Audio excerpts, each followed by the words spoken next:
Peace, how you doing? It's March the 20th. It's the first day of spring. I think the equinox, spring equinox was last night at 11:30. So just want to say hello to you. I'm wearing my green color that correlates with the spring. And I want to share with you all the deep work that I've been very seriously at this entire winter. I mean, you've been seeing my videos with the rock climbing, but now I'm going to be coming back to share some serious practice with you all that I've been talking about for some years, but everything's got to start at some point. So we're going to start at the ground. You always hear me talk about grounding, and this is the fundamental practice for grounding. It's called horse stance. It's not really very complex. You're simply standing your ground and you're practicing that. So get super grounded for 2024. I felt like that was really, really important to be clear about the things that were going to be happening in this next year, because things just seem very, very tumultuous, don't they? So what I've been working on, this is a practice that I've been working on ever since I began my enlightenment work. So it's over 25 years. But I really, like I said, this winter I reinforced the practice. It's called horse stance. And many of you who maybe do martial arts, you might be familiar with it. Others of you, I think in certain yoga traditions, they work with the posture. But I don't know. But we use it in Universal Healing Tao to ground out our chi. And it's a defensive posture. You use it to protect your energy against attacks that would, external energies that would exert an influence on you. And so the principle behind the horse stance is you root yourself much like how a skyscraper is rooted. And when energies externally are exerted against you, it could be a person's opinion or emotional energy. The principle is the energy comes in you and is channeled down into the earth in a way that actually strengthens you. It doesn't weaken you. So an ungrounded person, when an external influence moves into their sphere, they can be moved by it, or it can lodge in their body and sicken them. So when you can pass energies through you into the ground, you'll stay healthy. And not only will you stay healthy, you'll be strengthened by the pressures that life exerts into you. Isn't that interesting? That's something that everybody could make use of.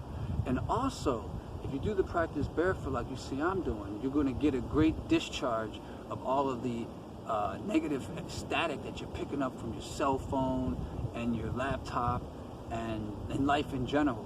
So this is the seminal practice for strengthening the body and against internal and external attacks from outside and attacks from within your own mind.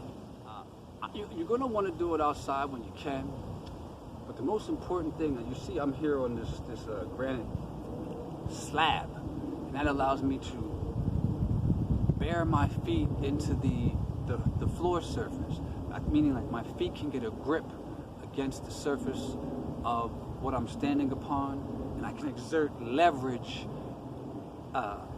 laterally, because it's almost like this is the great principle.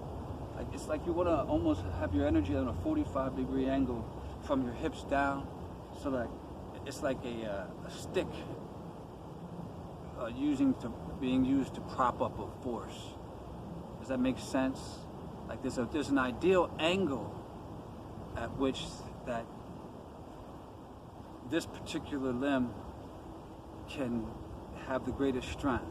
So you're seeking to find that in the alignment of the bones in your legs with your hips. Does that make sense? And the more efficiently you can do that, the less muscular strength you have to use to stand up, and the more you can will and have the intention to direct your energy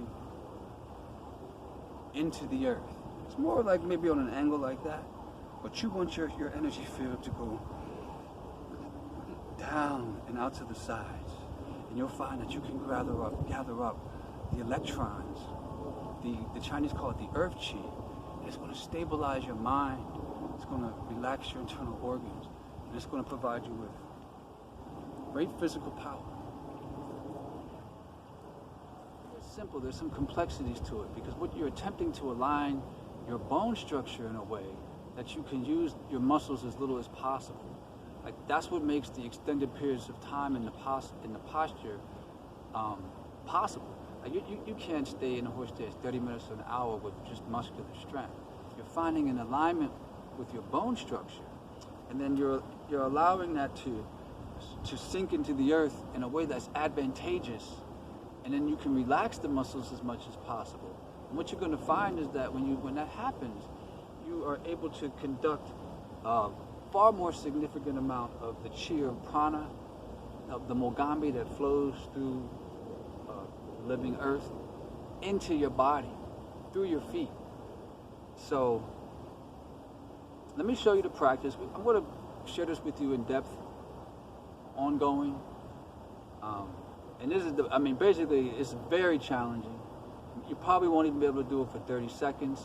If you can do it for a minute, that's pretty good. If you can do it for 5 minutes, that's good. 10 minutes, you're a player.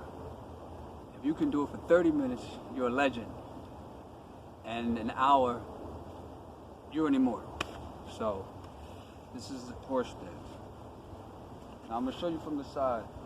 Now many people, you're going to seek to have your thighs parallel to the ground, and you're attempting to, through the solar plexus down through the hips, you want to push your energy out and down on an angle, okay? Now, many people, there are going to be two challenges to squatting deep. The first is going to be just tension through the lower back and pelvic girdle, that when you come down, you're not going to release it all. You're going to want to lean forward. It's going to be very challenging. The next will be those who've lifted weights and done leg press and squats. You're going to be familiar with the duck booty, where you squat like this. But that's not the form either. You're going to wear yourself out.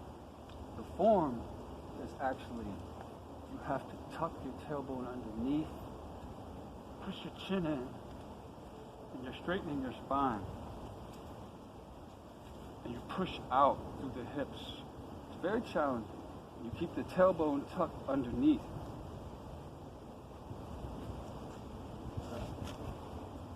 Let's do 60 seconds.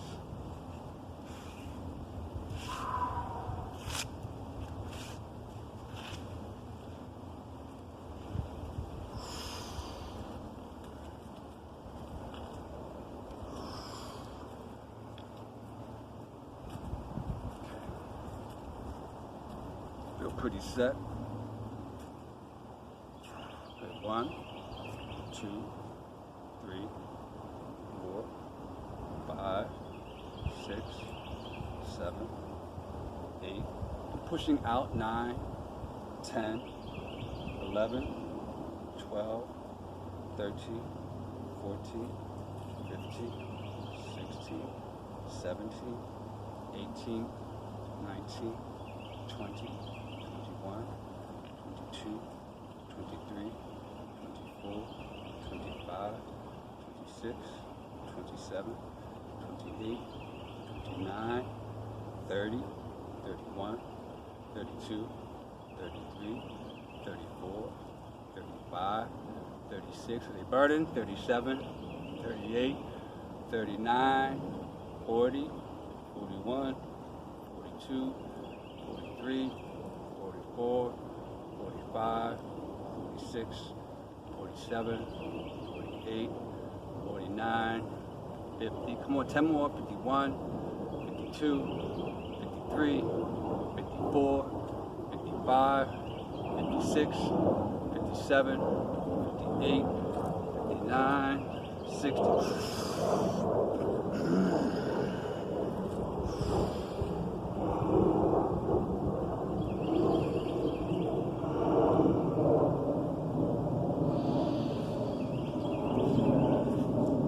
Master Juju at your service. Give it a try. It's going to take a long time. Now, in the beginning, you are going to feel stress on your knees because you're going to lack the flexibility in the groin and the pelvic girdle to adhere to the proper form. So you're going to want to keep the duration short. You're not going to be able to do it long, but just stick with it. And you're going to know you're doing it right, because you're going to feel a liberation in the knees. You're going to feel a liberation in the ankles. It's a very interesting posture. And you have to kind of see it almost as you're turning yourself, stretching yourself from the inside out. Okay? Horse stance. You're standing your ground. First day of spring. Take care. I'm going to get back to you. Peace.